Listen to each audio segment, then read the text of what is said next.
Salut! Dans cette vidéo, on va voir le mot zoo. Zoo non masculin. D'accord? Donc on dit un zoo ou bien le zoo. Le zoo, un zoo. Zoo non masculin. Un zoo est un parc où l'on peut observer les animaux sauvages de tous les pays dans des cages. Un petit éléphant est né au zoo. On prononce zoo ou zoo. Zoo ou zoo. Ouais. Je pense qu'on peut dire zoo ou bien zoo. Donc, on peut soit dire zoo, c'est assez court, zoo, ou bien zoo. D'accord? Un O qui est un peu plus long. Mais je connais personne qui dit zoo en français. Donc ça, c'est la phonétique, c'est pas la phonétique de zoo, c'est la phonétique de zoo. Zo. Moi, je pense que je dirais... je pense que ça dépend. Si je parle vite, je vais dire zo. Il y a un zo. Il y a un zo.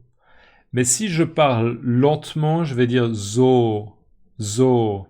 Ok? Donc zo, non masculin.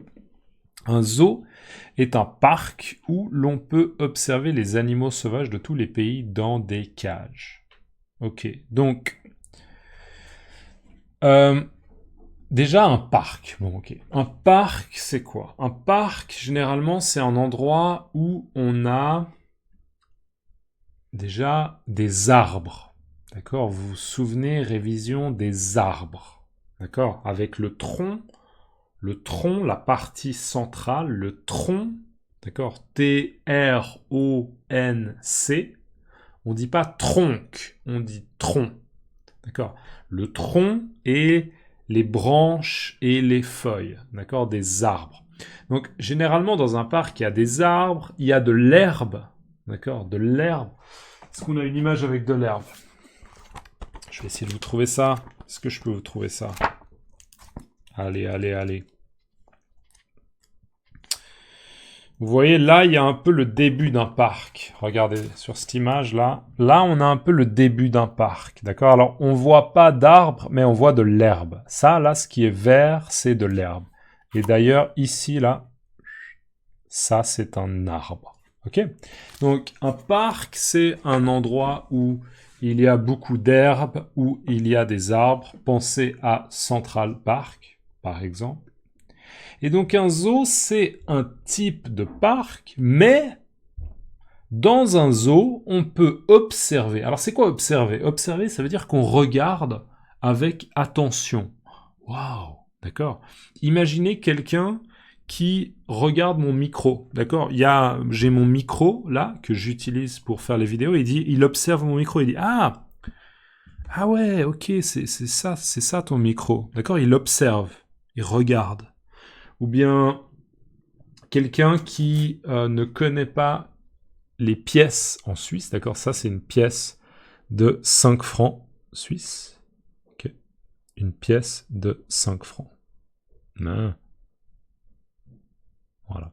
Une personne qui ne connaît pas les pièces et qui va observer une pièce. Ah, ouais, je connais les euros, mais je connais pas les francs suisses. Alors, il observe la pièce, d'accord? Observer.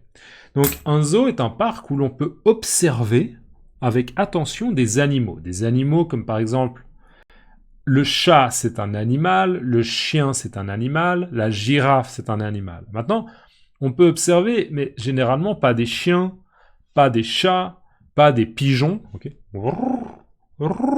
Des pigeons? Non. On va observer des animaux sauvages. Des animaux souvent un peu exotiques. D'accord? Exotique, ça veut dire que ce sont des animaux qu'on n'a pas autour de nous dans la nature. D'accord? C'est des animaux sauvages. De tous les pays. D'accord? Donc, prenez par exemple, moi j'habite en Suisse. D'accord? On est d'accord qu'en Suisse, dans la nature, on n'a pas d'éléphant. D'accord? L'éléphant.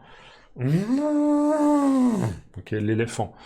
On n'a pas d'éléphant dans les forêts en Suisse. On n'a pas d'éléphant dans les parcs en Suisse. D'accord? Donc, si moi je veux voir un éléphant en Suisse, probablement, je dois aller dans un zoo. D'accord? Donc, pour moi, l'éléphant, c'est un animal sauvage qui est exotique. D'accord? Donc, par exemple, l'éléphant, ou bien un tigre. D'accord? Un tigre. Un tigre.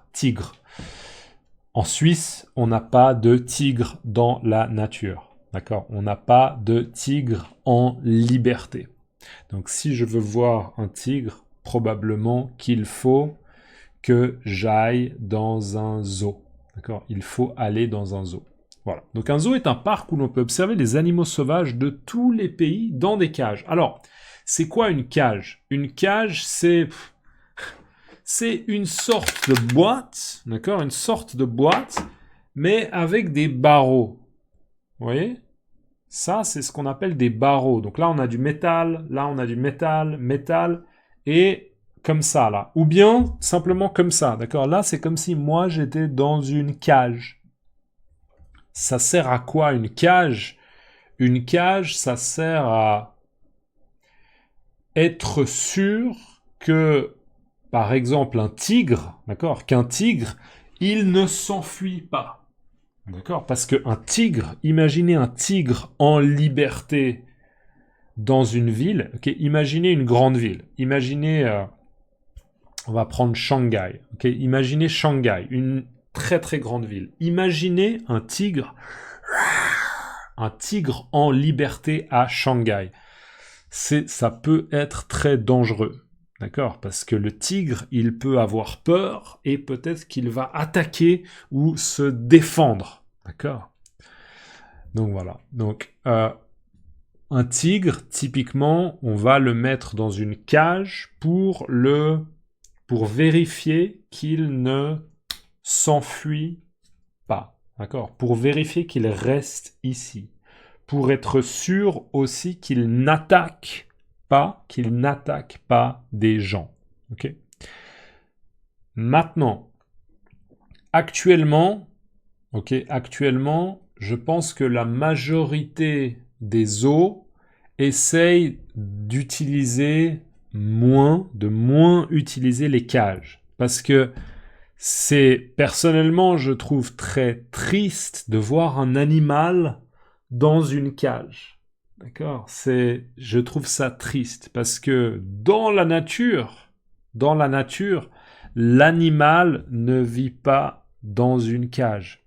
D'accord? Dans une cage, l'animal a peu de liberté. D'accord? Alors, bien sûr, dans un zoo, l'animal a peu de liberté. Mais je préfère que ce soit un grand zoo avec beaucoup d'herbes, d'accord? Avec beaucoup d'herbes, avec beaucoup d'arbres, d'accord? Et que l'animal puisse bouger, que l'animal puisse se déplacer. D'accord? Bien sûr, ce n'est pas la nature, ce n'est pas la liberté, mais si il y a deux options, l'option 1 ou l'option 1, c'est une cage, et la deuxième option, c'est un grand zoo, d'accord? Je préfère le grand zoo. Ok? Donc voilà, une cage. Exemple, un petit éléphant est né au zoo, d'accord? Donc il y a un bébé éléphant, d'accord? On peut dire un éléphanto, je crois. Un éléphanto. Un petit éléphant, un bébé éléphant qui est né au zoo. Ça veut dire que la mère a donné naissance à un bébé. D'accord? Donc il y a un petit éléphant qui est né dans le zoo. Il est né au zoo. Voilà, remarque de prononciation, je l'ai déjà dit, mais on prononce zoo ou zoo. Zoo est l'abréviation de jardin zoologique. Alors, zoologique, l'idée de zoologique, c'est de étudier les animaux, d'accord? Étudier les animaux, essayer d'observer les animaux, de prendre des notes et de créer en fait, de synthétiser et de regrouper des informations sur les animaux, d'accord? Donc à la base, on dit un jardin zoologique, ok? Un parc zoologique, un jardin zoologique, mais l'abréviation. Le mot abréviation, ça veut dire qu'on a pris plus court. D'accord? La télé, c'est l'abréviation de la télévision. D'accord? Une pub, c'est l'abréviation de une publicité. D'accord? Une pub, un zoo, etc. L'abréviation. La télé, c'est des abréviations. Okay? On a la racine bref. Bref ou brève, ça veut dire plus court. Plus court. Okay? Plus court. Plus bref, plus court. Bref, abréviation. Le fait de rendre plus court. Voilà. Un zoo est un parc où l'on peut observer les animaux sauvages de tous les pays dans des cages. Un petit éléphant est né au zoo. On prononce zoo ou zoo. Zoo est l'abréviation de jardin zoologique. Dans les commentaires, s'il vous plaît, laissez-moi sauvage. Laissez-moi le mot-clé sauvage, s'il vous plaît, dans les commentaires. Ok ? Un grand merci à toutes les personnes qui me soutiennent sur Ko-fi, Patreon, PayPal, YouTube, Super Thanks. Un grand merci vraiment pour votre soutien. C'est vrai que j'ai besoin de votre soutien régulier pour continuer le projet. Donc merci beaucoup. Si vous pouvez liker la vidéo, c'est cool. Il y a tous les liens dans la description si vous voulez me soutenir. Et on se voit dans la prochaine vidéo. À plus. Ciao.